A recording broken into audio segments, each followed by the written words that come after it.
Can you imagine not sleeping for a single night, let alone 40 years? There's a story about a man who claimed he didn't sleep for decades, tied to a rare and terrifying condition called fatal insomnia. It sounds like something out of a sci-fi thriller, but it's real, and it's more devastating than you might think. In the next 20 minutes, I'll take you through the chilling reality of fatal insomnia, the truth behind this man's story, and what science says about surviving without sleep. By the end, you'll know the warning signs and what to do if sleeplessness ever creeps into your life. Stick with me. This is a story you won't forget. Let's start with fatal insomnia, a disease so rare it's almost mythical.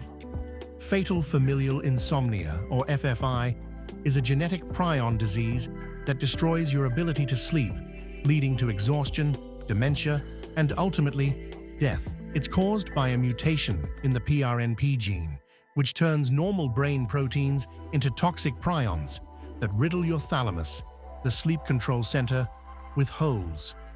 Imagine your brain as a sponge, slowly disintegrating. Only about 40 families worldwide carry this mutation, affecting maybe 200 people globally. Most cases start in your 40s or 50s, and once symptoms hit, life expectancy is just 7 to 36 months, with an average of 18. Picture Silvano, a 53-year-old Italian man in 1984 who went from dancing on a cruise ship to sweating profusely with pinpoint pupils, unable to sleep. Within months, he was in a coma and gone. His story helped scientists name FFI, but it's the tale of others, like a man who supposedly didn't sleep for 40 years, that sparks curiosity. Let's dig into that next. First, let's address the man who didn't sleep for 40 years, Paul Kern, a Hungarian soldier from World War I. In 1915, a Russian bullet hit his head, damaging his frontal lobe. After waking in a hospital, Kern claimed he never slept again for 40 years, until his death in 1955. He worked, read, and lived a seemingly normal life, baffling doctors. But here's the twist. Total insomnia for decades without fatal consequences doesn't align with science. Sleep is as vital as food or water. Your brain clears toxins during sleep, and without it, you'd face hallucinations, organ failure, or worse. Experts like Dr. Wadhwa suggest Kern might have experienced microsleeps, brief, unconscious naps, or perceived rest as non-sleep. Unlike FFI patients, Kern showed no signs of rapid deterioration. His case is more legend than fact, but it leads us to the real dangers of fatal insomnia's symptoms. Now let's explore the early signs of fatal insomnia, because they're deceptively subtle. It starts with trouble falling asleep, not just tossing and turning, but a creeping inability to reach deep, restorative sleep. You might sweat excessively or notice tiny pupils, like Silvano did. Then come panic attacks, paranoia, or phobias that feel out of character.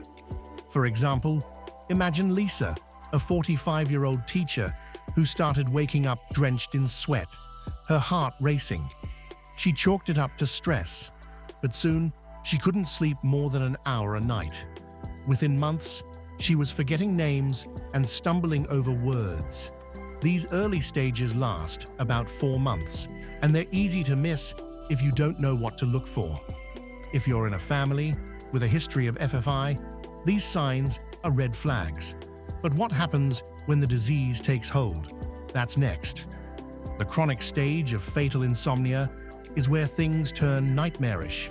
Total insomnia, called agrypnia excitata, sets in, meaning you're neither fully awake nor asleep, trapped in a twilight state. Hallucinations kick in.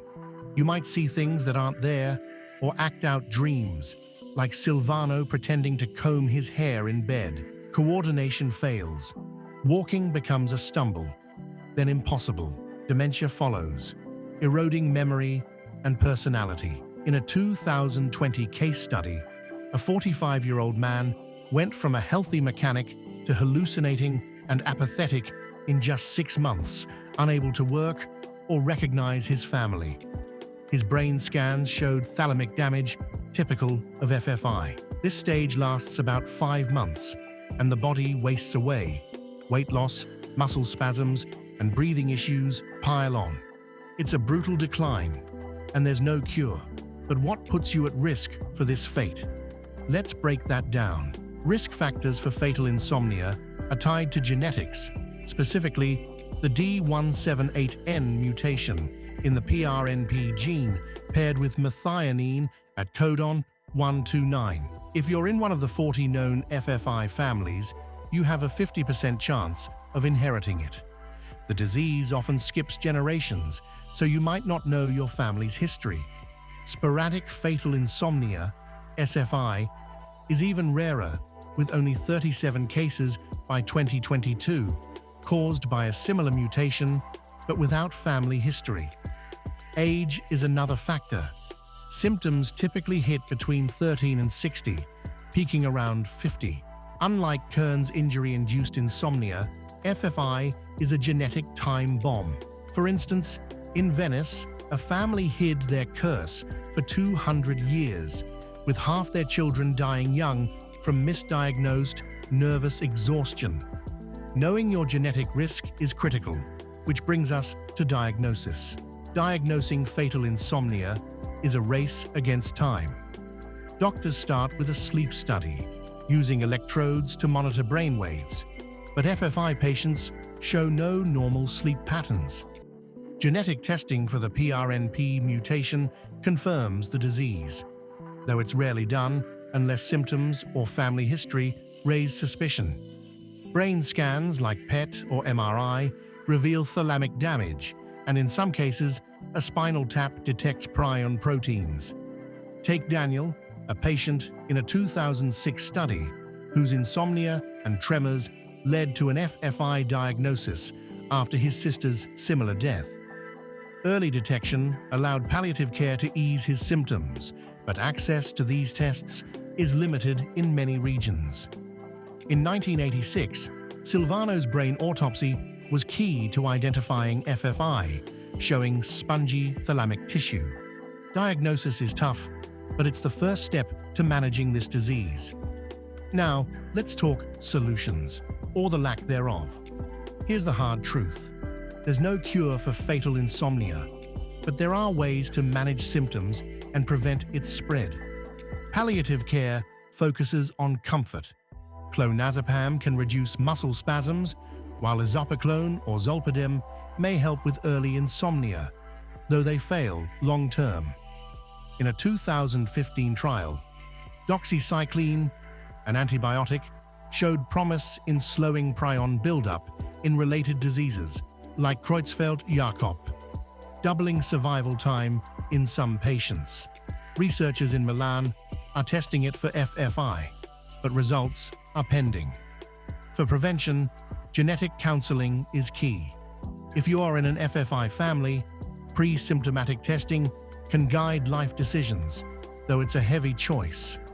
Sonia Valov, who carries the FFI gene, became a scientist to fight it, pushing for therapies to block prion formation. Her story inspires hope, but for now, avoiding stress and maintaining sleep hygiene can't hurt. Support groups like those on Reddit's r/insomnia offer emotional relief. Let's wrap this up. Fatal insomnia is a rare, relentless disease that steals sleep and life, and Paul Kern's 40-year sleepless saga, while fascinating, likely involved microsleeps, not FFI. We've covered its genetic cause, early signs like sweating and panic, the chronic horror of total insomnia, and the genetic risks that lurk in a few families. Diagnosis is tough but possible, and while there's no cure, palliative care and emerging drugs offer hope. If you can't sleep or have a family history of strange neurological deaths, see a doctor. Don't wait. Share your thoughts in the comments. Have you heard of FFI or struggled with insomnia? Subscribe and hit the bell for more health stories that could save your life. Thanks for watching, and here's to a good night's sleep.